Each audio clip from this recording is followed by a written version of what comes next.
नमस्कार, मैं दीपक राय आप सभी का स्वागत करता हूं वीर गोरखा वेब टीवी के समसामयिक मुद्दों को लेते हुए लगातार खबरों के साथ।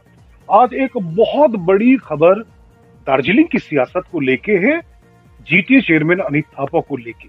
लेकिन ये खबर न केवल बहुत बड़ी है बल्कि एक संगीन आरोप है नागरिकता को लेके। और ये खबर आ रही है दार्जिलिंग से नहीं, न दिल्ली से, न अन्य किसी हिस्सों से। यह आ रहा है अपना पड़ोसी मित्र देश नेपाल से।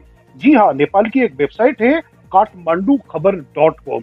उसने एक सनसनीखेज खुलासा करते हुए अनित थापा जो जीटीए चेयरमैन है उनको नेपाल का नागरिक बताया है। और साथ ही साथ नेपाल के पासपोर्ट को भी उन्होंने प्राप्त किया था अनित थापा नाम से, नेपाल के जो झापा जिला है वहां से।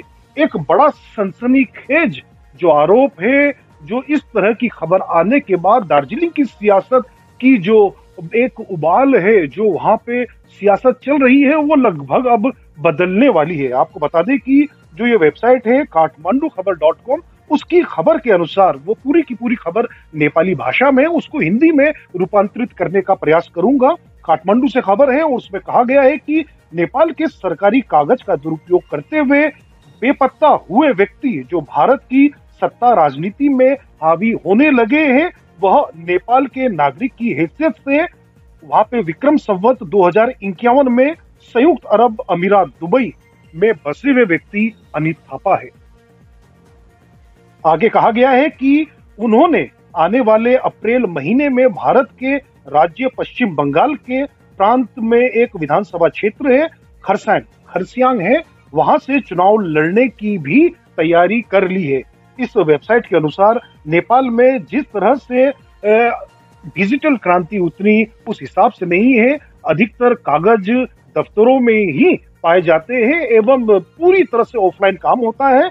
उसका फायदा उठाते हुए अनित थापा ने संपूर्ण अभिलेख में से अपने नाम, दस्तावेज से अपने नाम सारे गायब कर दिए। और उसके अलावा इस पोर्टल का यह भी दावा है कि अनित थापा की नागरिकता को लेके फोटोकॉपी उनको विश्वस्त सूत्र ने उपलब्ध कराई।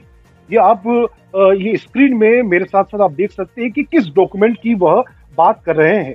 और इस डॉक्यूमेंट के अनुसार जो वेबसाइट में लिखा गया है, झापा जिले से साल 2050 विक्रम संवत के माघ 18 गते में जारी हुए 14375/321 नंबर के उक्त वंशज की नागरिकता सहायक प्रमुख जिला अधिकारी महेंद्र भट्टराई ने जारी किया था, जिसका फोटोकॉपी उक्त न्यूज पोर्टल के पास है। विक्रम संवत 2032 साल में झापा जिले के भद्रपुर गांव पंचायत वड़ा नंबर 1 में विनोद थापा के बेटे के रूप में जन्म लिए व्यक्ति के रूप में अनित थापा को इस डॉक्यूमेंट में दिखाया गया है। महत्वपूर्ण डॉक्यूमेंट नेपाल से आया है। और उसके बाद आपको बता दें कि उन्होंने दुबई में 2 साल रहकर नौकरी किया और उसके बाद वापस नेपाल लौटे।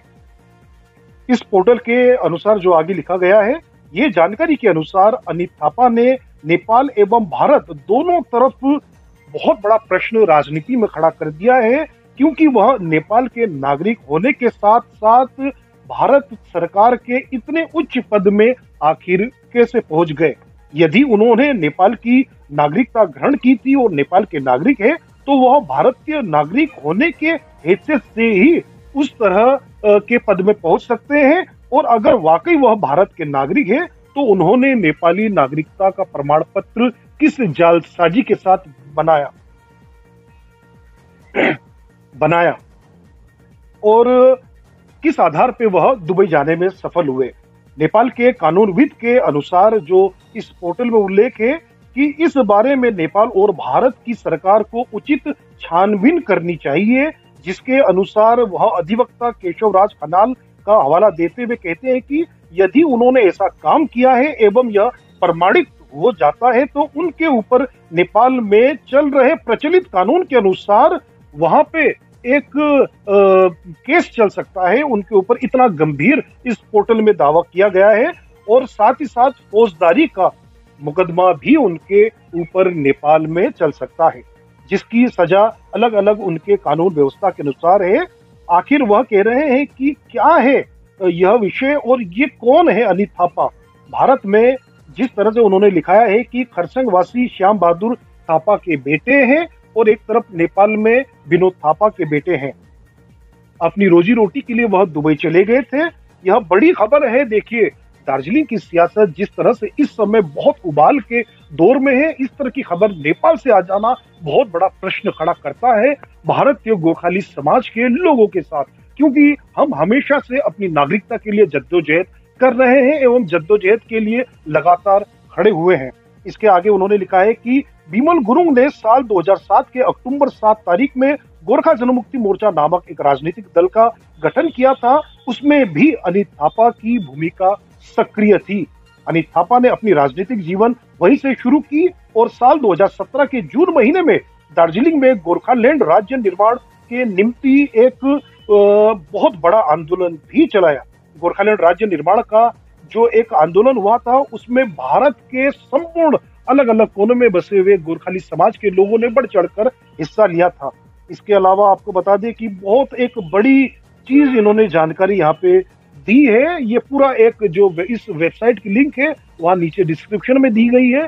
बहुत बड़ा गंभीर आरोप दार्जिलिंग की सियासत में और आने वाले समय में क्या अनित थापा असम में जिस तरह से मणिकुमार सुब्बा के ऊपर भी इस तरह की दोहरी नागरिकता का मामला चला था जिससे उनकी सांसदी तक गई थी, तो क्या अनित थापा अब जीटीए चेयरमैन से वापस नीचे उतरकर एक कानून की उलझनों में फंसेंगे? यह तो आने वाला वक्त बताएगा, लेकिन यह गंभीर खबर थी। इस चीज को हम आप तक पहुंचाना चाहते थे और उस माध्यम से हमने सीधे लाइव आके आप तक यह महत्वपूर्ण जानकारी पहुंचाई। देखते रहिए वीर गोरखा वेब टीवी। इसी चीज को लेके लगातार अपडेट करते रहेंगे आपको।